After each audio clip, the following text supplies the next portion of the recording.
Oi, galera, tudo bem com vocês? Hoje a gente vai dar continuidade às funções da linguagem, certo? Na aula passada nós trabalhamos as funções emotiva, apelativa e referencial.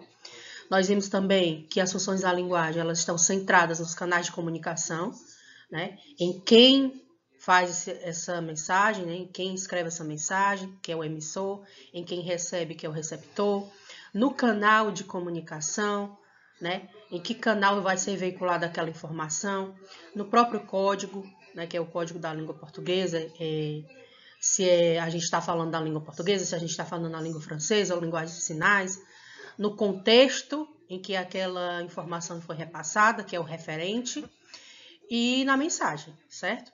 Então, a gente trabalhou essas três. Agora, a gente vai trabalhar mais três, que é as funções fática, a metalinguística e a poética, tá bom? Antes de mais nada, né, eu trouxe aqui para vocês essas três imagens, certo?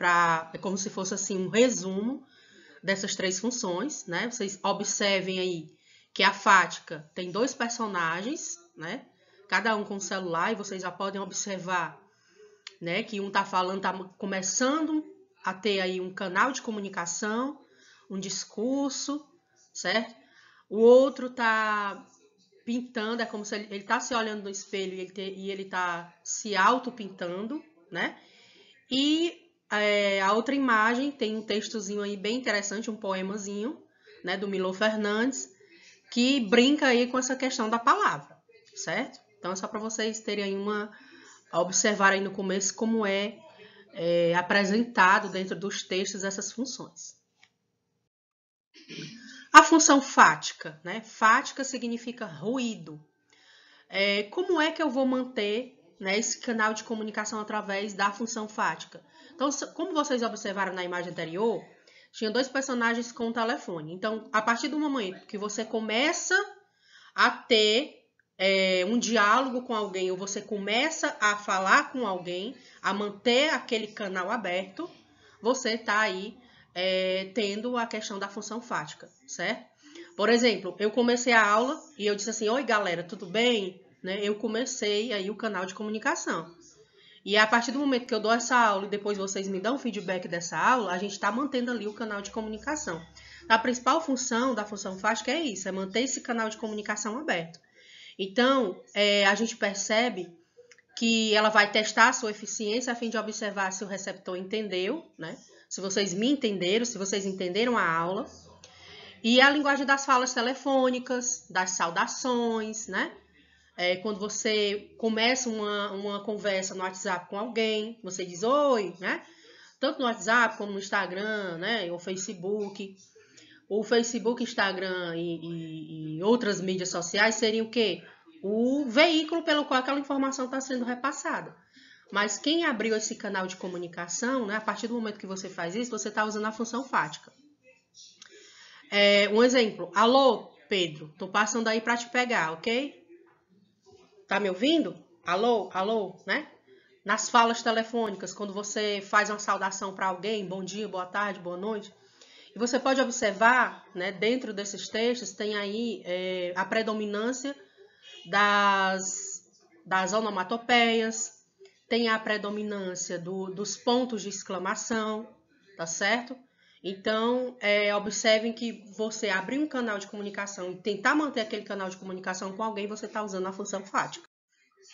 Um exemplo é o Plim Plim, né, do canal Rede Globo. Quando passa aí alguma coisa do intervalo, quando começa Plim Plim, né, ele está tentando te prender. Perceba a comunicação na tirinha, o Plim Plim da Rede Globo chama a atenção do ouvinte. Oi, eu, Calvin, como vai? Belo dia lá fora. Não. Ouça, eu suponho que você deve estar pensando porque eu liguei, né?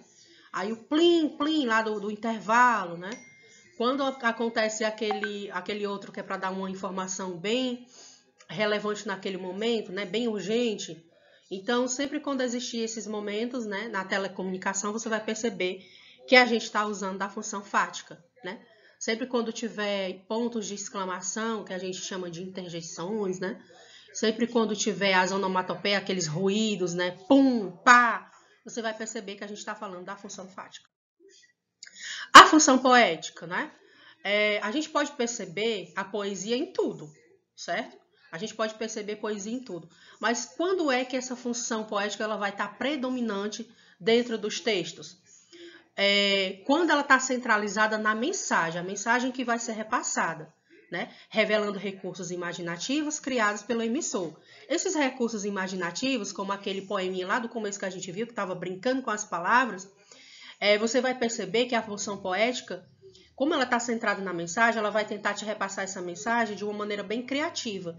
E isso ela vai brincar com as rimas, vai brincar com as próprias palavras, né? Ela vai trazer um jogo de palavras, um jogo de situações, vai estar centrado na forma em que aquele texto ele vai ser repassado, na estrutura daquele texto, certo? É a linguagem figurada apresentada em obras literárias, letras de música, né? E em algumas propagandas. Exemplo, moça do corpo dourado, do sol de Ipanema, o seu balançado é mais que um poema. Essas rimas, essa brincadeira do jogo de palavras, né? Tudo isso você vai encontrar na função poética. Exemplo, aqui tem 3 exemplos de função poética. Um é no poema, que a gente chama de poema concreto. Aí tem uma xícarazinha, né? E tem um jogo de palavras dentro dessa xícara. Já o outro é uma propaganda, né? É um anúncio publicitário que vai falar dessa questão aí do açúcar, os efeitos que o açúcar traz para o corpo, né? Ele traz uma embalagem de um pacote de açúcar assim mais cheinho, né? Fazendo essa brincadeira. E o outro é outra propaganda da Doril, que diz, tomou Doril, a dor sumiu. Ou seja, esse jogo de rimas. Então, a função poética não vai estar só dentro das músicas ou só dentro dos poemas, não. Ela pode estar também em outros tipos de texto.